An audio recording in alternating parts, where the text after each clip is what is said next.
If you've seen any low-budget comedy movies from the 90s to the 2000s, you probably have these movie quotes running through your brain on a daily basis. Did we just become best friends? Yup. You can dodge a wrench, you can dodge a ball.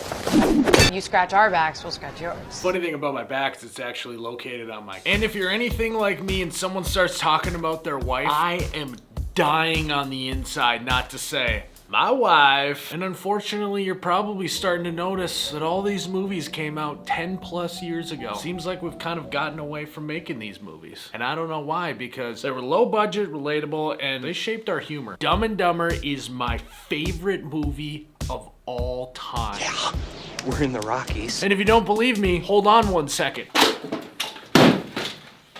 Boom! It's been here the whole time. Take me or leave me, this is who I am. One of my most prized possessions. And if you think about it, this movie came out 30 years ago, and it still occupies my brain every single day. And in 30 years, why has nothing replaced it? Why haven't we gotten better at making comedy movies? And I think most of the world would agree that we're not even making comedy movies anymore. So what happened? Low budget comedy movies are dead because they've been replaced by something else. You don't have to go to the movie theater to get high quality comedy anymore. So today we're gonna answer the questions of why were low budget comedies great? Why are they gone? And what have they been replaced with? Can we revive them or should we just pull the plug? So what made these comedy movies great? So let me paint you a picture. It's 2004. You just logged on to AOL or MSN. You're chatting it up with your smoking hot crush. They say, should we go to a movie this weekend? Yeah. Should we see Napoleon Dynamite? Should we go see Wedding Crashers? Should we go see Spanglish? No, we should not go see Spanglish. Trust me, I'm saving you some time.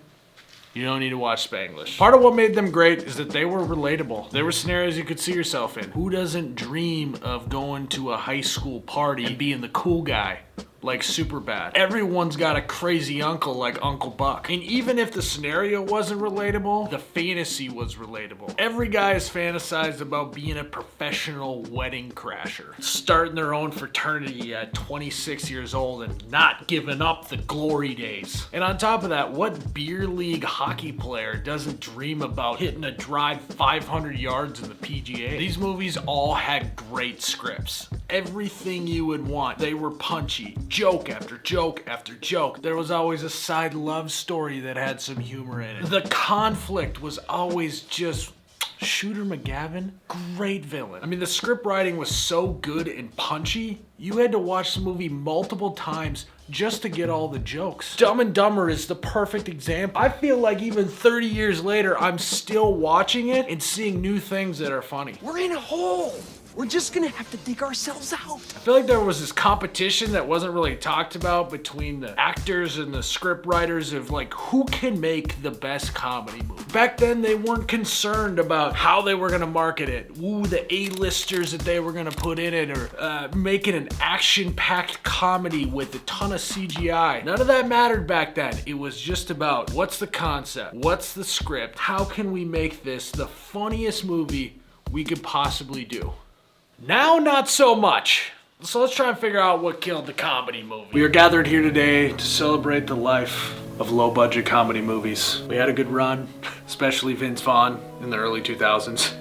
You were something special. Why are you yelling at me? To start, it's all about marketing. What can make our job easier to market this thing? Because it's all about the moolah. And we put Dwayne "The Rock" Johnson and Kevin Hart in it. They have a huge Instagram following. That should get asses in seats. Can we use some existing IP that we know people like so we don't have to risk it on an idea no one's ever heard of? That should help get asses in seats. Right? Right? Battleship. We did a movie after a board game. I guess Jumanji kind of worked, so that's maybe a bad example. Well, Jumanji wasn't a real board. It wasn't a real board. Yeah. So it still holds up. Battleships suck. All of these asses in seats talk distracts you from what really matters, and that's writing a good script. I would love to be the fly on the wall in some of these Hollywood meeting boardrooms where they're talking about what movies to do, and I bet they don't even talk about the script until like an hour and a half in. And while all this focus was going on trying to make more money and get a bigger ROI, the internet internet comes along. People start getting more options. They start changing how they behave. They're spending a little bit more time on their phone, spending a little less time at the movie theater. So in order to keep these changing consumers interested, Hollywood needs to go bigger and better. And when I say bigger and better, I'm talking like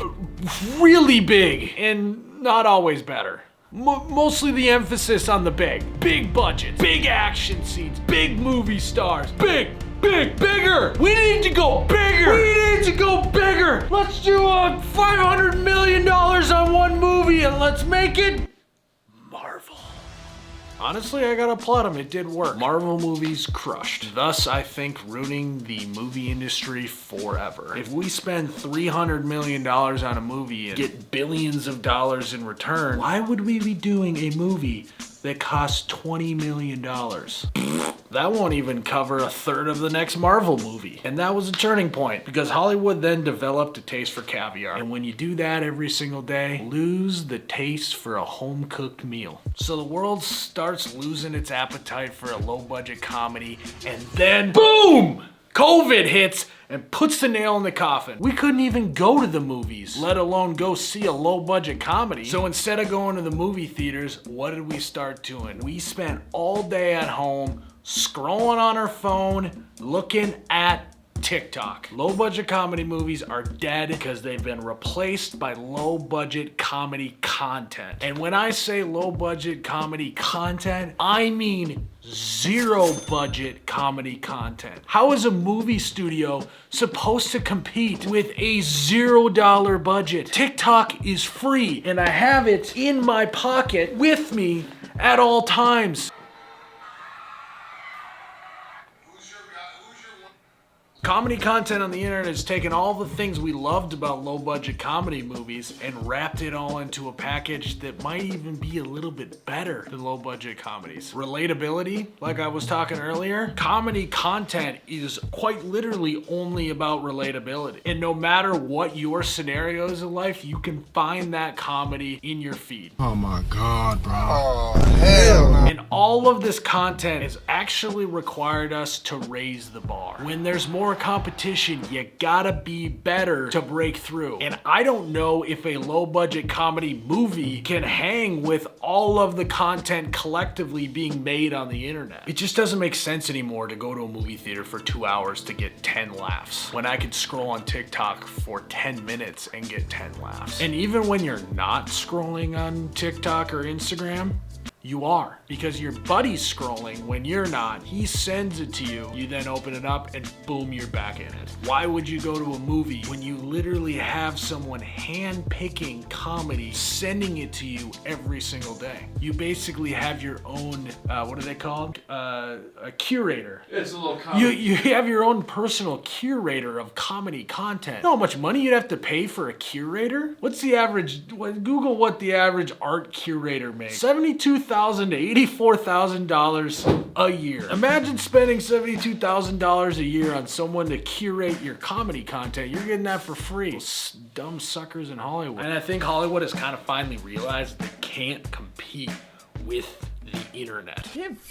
Compete! Hell, it's even hard for me who's on the internet to compete with the internet. So why try and beat TikTok and Instagram and all of these comedy content creators at their own game when you could just go a different direction? And that's where you get dramedies, you get action comedies. We've always had rom-coms, but I don't know how many rom-com TikToks you've seen lately, but different field to play on. But I think the problem is there's still something gimmicky about trying to do an action comedy. What's awesome about the internet is you don't need gimmicks. You don't need anything but the bit. So let's imagine a sec, you're gonna do a comedy bit with a man and a woman. Hollywood would cast a man and a woman. They would go to a bar, they would light it, they would have background actors, they would have all of these things. If someone's doing a comedy bit on the internet, first of all, there'd be one actor, the content creator. And if it's a guy, he would stand this way, holding the phone, doing his comedy bit. And then when he was supposed to be the woman, he would turn this way and put a towel on his head and do his comedy bit. One, it's gonna be shot in their living room and says, POV, you're in a bar. And that's all you need. Lighting doesn't matter. Scenes don't matter. Actors and actresses don't even matter anymore. All that matters is the bit. Why are low budget comedy movies dead? Because lost track of what truly matters in comedy, the bit. And I'm concerned it's too late for the comedy movies.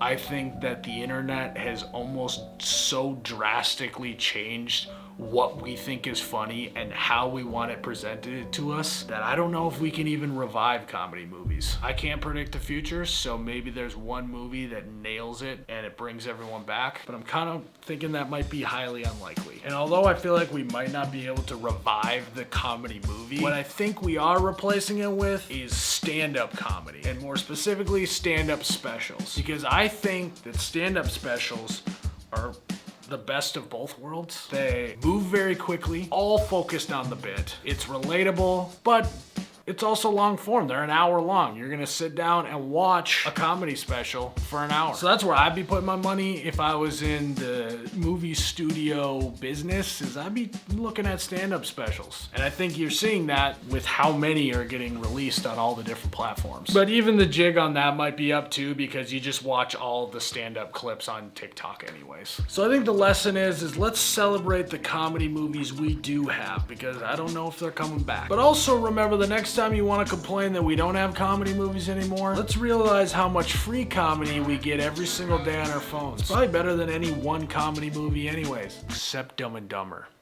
Okay, so let me know what you guys think. Hit the subscribe button, hit the like button, and